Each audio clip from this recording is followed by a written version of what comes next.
तो दोस्तों welcome to Cybertech और मैं हूं आपका दोस्त एजाज। फ्रेंड्स, क्रिप्टो मार्केट से कुछ न्यूज़ अपडेट्स मैं आपके सामने इस वीडियो के अंदर पेश करूंगा। कल रात देर से मैंने एक वीडियो पब्लिश किया था। उसके अंदर मैंने कहा था कि अगर कोई नेगेटिव न्यूज़ आ जाती है एफओएमसी की मीटिंग से तो बीटीसी डाउन जा सकता है, अगर अच्छी आती है तो बुलिश हो सकता है।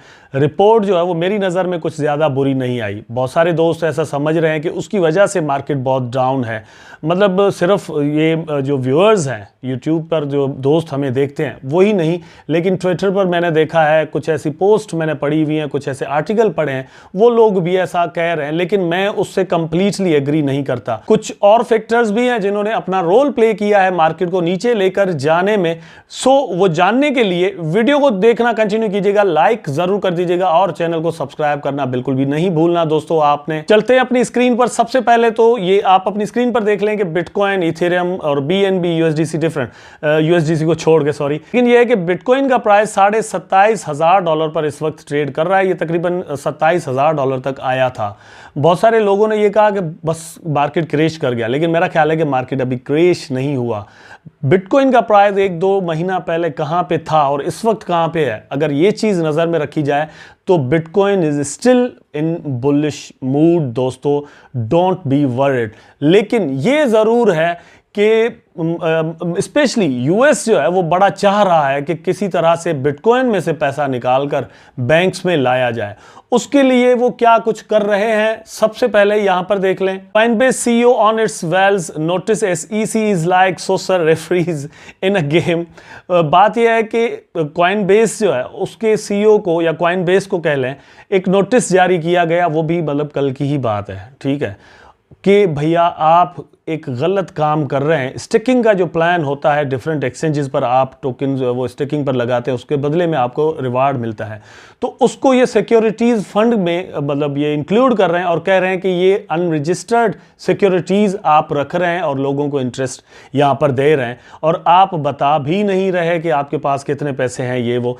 तो उसके अगेंस्ट यहाँ पर दोस्तों कॉइनबेस वालों ने एक चीज़ रिवील की है कि हमने अप्रैल 2021 के अंदर इन चीज़ों पर सेटलमेंट किया था सारा, ठीक है, और उसके बाद हमें ये स्टेकिंग का जो काम है वो करने की एसई की जानिब से इजाज़त भी दी गई थी। लेकिन अगेन यहाँ पर हमें नोटिस दिया गया है, सू किया गया है कि आप ये गलत काम कर रहे हैं। लेकिन अल्टीमेटली कॉइनबेस इसको मतलब जो भी कानून होगा, जिस तरह से भी होगा, उसको परसू करेगा और आने वाले वक्त में हम ये जो यहाँ पर बादल जिस तरह के छाए हुए हैं, ठीक है, इसको झटते हुए भी देखेंगे। ठीक है, चीज़ें टाइम ज़रूर लेंगी। अमेरिका हो, यूके हो, फ्रांस हो, इंडिया हो, पाकिस्तान हो, जो भी कंट्रीज़ हैं, इन्होंने अपना काम ज़रूर करना है। एग्जिस्टिंग जो फाइनेंशियल दुनिया का सिस्टम है उसको बचाने के लिए इन्होंने ये सारा कुछ करना ज़रूर है। बैंक्स अगर कोलैप्स हो रहे हैं तो बैंक्स को बचाने के लिए कुछ ना कुछ तो अल्टीमेटली इन्होंने करना है। दूसरा इन्होंने दोस्तों क्या किया है, यहाँ पर मैं आपको दिखा देता हूँ। आप देखें, Tron founder Justin Sun sued by US SEC on securities market manipulation charges. तो इसको भी कुछ उसी तरह से मतलब कहा गया है कि आपने मैनिपुलेट किया है मार्केट को यहाँ पर अपनी अर्निंग्स बढ़ाने के लिए, प्रोजेक्ट को बढ़ाने के लिए, और BTT और TRX को उसमें इंक्लूड किया गया है। जस्टिन सन कौन है दोस्तों? ये TRX के फाउंडर हैं। TRX ट्रोन जो ब्लॉकचेन है, मतलब मेरा ख्याल है कि BNB के बाद तीसरे नंबर पर सबसे बड़ी ब्लॉकचेन मानी जाती है। इस पर ट्रांजैक्शन फीस जो है वो बहुत कम लगती है और सेम टाइम पर स्पीड भी या स्केलेबिलिटी जो है वो भी बहुत ज़्यादा है। इकोसिस्टम के अंदर दोस्तों BTT आ जाता है और विंकलिंक आ जाता है, उसके बाद सन जो डिसेंट्रलाइज्ड एक स्वैप है वो आ जाता है। डिफरेंट चीज़ें इनके इकोसिस्टम के अंदर हैं। रिसेंटली इनकी पार्टनरशिप हुई है ह्यूबी के साथ, ठीक। उसके अलावा दोस्तों एक कंट्री है जो कि लीगल टेंडर करार देने जा रहा है BTT को और उनका जो कॉइन है TRX उसको। तो ये एक इतना बड़ा सिस्टम चलाने वाला एक बंदा है, मतलब आप इसकी एज देख सकते हैं, बड़ा मासूम सा बंदा है। वैसे मासूम हो ना हो, कोई भी कुछ भी कर सकता है। जो यूएस रेगुलेटर सही समझ रहे हैं अपने हिसाब से वो भले करें, लेकिन ये एक सोची समझी साजिश के तहत लगता ऐसे है कि एक ख़ास टाइमिंग के हिसाब से चीज़ों को जो है वो मैनेज किया जा रहा है।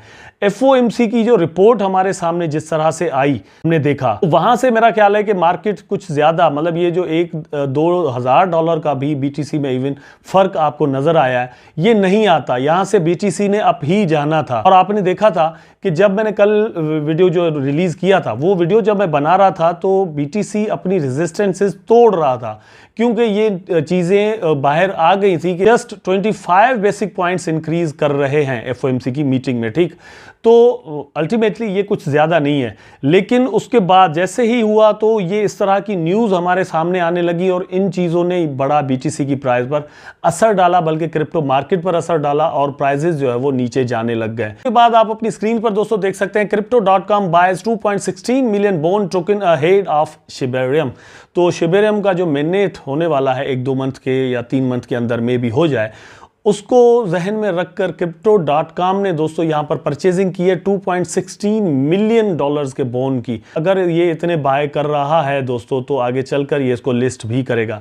रिसेंटली हमने देखा है कि फ्लोकी को भी उन्होंने लिस्ट किया है। इस तरह से Gate.io ऑलरेडी इसको कर चुका है, बिटगेट ऑलरेडी कर चुका है। मतलब ये कि मेननेट के बाद मेरा अपना ख्याल मानना, समझना, सोचना दोस्तों ये है कि बाइनेंस बोन को अपने पास लिस्ट करने में देर नहीं करेगा, क्योंकि कम्युनिटी अच्छी खासी शिबा इनू की है जो कि यहाँ पर ट्रेड करेगी। शिबा स्वैप पर ट्रेडिंग वॉल्यूम जो है वो अच्छा खासा बढ़ेगा। इसलिए Crypto.com अगर करता है तो कल को फिर कॉइन बेस भी कर सकता है। तो बोन की जो यूटिलिटी है या इसकी जो इंपॉर्टेंस है अब इस इकोसिस्टम के अंदर, शिबा इनू क्योंकि अब ये ऐसा वैसा कोई मीम कॉइन या कल परसों वाला का कॉइन तो है नहीं, आगे जाकर इसने बहुत ज़्यादा मेरा ख्याल है कि गेन देना है और अपने इकोसिस्टम को और भी स्ट्रॉन्ग बनाना है। लाकर दोस्तों इस चीज़ के चांसेस बहुत ज़्यादा बन जाते हैं कि नॉट ओनली बोन और शिबा लेकिन लीश भी इसके साथ, जैसे ही कोई बुल रन आए तो प्राइस इसका ऊपर लेकर जा सकते हैं। दूसरी बात यह कि वंस अगेन मैं जो चीज़ दोहराऊंगा यहाँ पर कि शिबेरियम का मेननेट लॉन्च जो है वो यहाँ पर एक बहुत बड़ा रोल प्ले कर सकता है। नंबर 3 इस दोस्तों के डॉक्यूमेंटेशन कंप्लीट हो चुकी है। लेयर 2 ब्लॉकचेन जो है वो शिबेरियम, उसकी वो भी हमें नेक्स्ट वीक के अंदर या इसी वीक के अंदर किसी वक्त देखने को मिल जाए। नंबर 4 दोस्तों, यूनिफिकेशन फंड से सवाल किया गया जो कि शिबेरियम की ब्लॉकचेन को बना रहे थे कि क्या आप अपना काम कंप्लीट कर चुके हैं, तो उन्होंने जवाब ये दिया है कि काम कंप्लीट तो मतलब बीटा वर्जन तक हो गया, लेकिन ये काम ऑनगोइंग रहेगा और हम अपना काम करते रहेंगे कि स्केलेबिलिटी को बढ़ाने के लिए। और इकोसिस्टम के अंदर और भी ऐसे टोकन वगैरह हैं जो लॉन्च हो रहे हैं, तो उनको भी मतलब जैसे पास जोन है वो NFT बेस्ड यहाँ पर काम करना चाह रहा है, कुछ ऐसे वैलेट्स आ रहे हैं, कुछ ऐसे स्वैप्स यहाँ पर आ रहे हैं, तो उनको भी जो यूनिफिकेशन फंड है दोस्तों वो बड़ी हेल्प कर रहा है। अब हेल्प का मतलब ये नहीं कि कोई फ्री में कर रहा है, वो उनका काम ही ब्लॉकचेन बनाना है, ब्लॉकचेन के लिए कोड्स देना है, ओरेकल्स पर काम करना है, तो वो यहाँ पर प्रोवाइड कर रहा है। एक चीज़ और भी ऐड करता चलूँ कि यूनिफिकेशन फंड ने स्वैप बनाने में अपना रोल प्ले किया था और जितनी भी आप उसकी डिज़ाइनिंग देखते हैं, स्ट्रक्चर देखते हैं, वो बनाने में यूनिफिकेशन फंड का एक रोल है। और सर्टिक से उसकी ऑडिट हुई है और जो टॉप के प्रोजेक्ट्स आते हैं सिक्योरिटी वाइज उसमें शिबा स्वैप आ जाता है। ये न्यूज़ एंड अपडेट्स थी दोस्तों जो आपके साथ शेयर करना बहुत ज़रूरी थी, क्योंकि हम सब के पैसे यहाँ पर लगे हुए होते हैं। आई होप कि आपको ज़रूर पसंद आई होंगी, वीडियो आपको ज़रूर पसंद आया होगा। अगर पसंद आया है तो लाइक करें, कमेंट करें, शेयर करें, चैनल को सब्सक्राइब करके बेल आइकन ज़रूर दबा दें ताकि मैं और आप आपस में जुड़े रहें। टेक केयर, अल्लाह हाफिज़।